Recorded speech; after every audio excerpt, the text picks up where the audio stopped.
Өмірден өтіп, жұмаққа жетіп, жайланғандар қаншама. Анасын сағынғандарға арнайы сағыныш басатын жырым.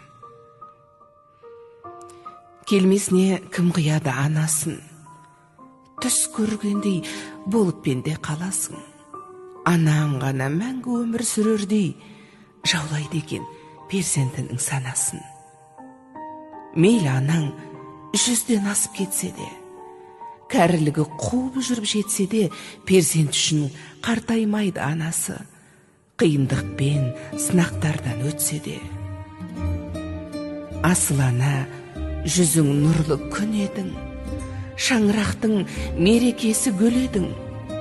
Сабырлы едің, қадамы бар салмақты, мейірімге бөлеуші едің жан жақты.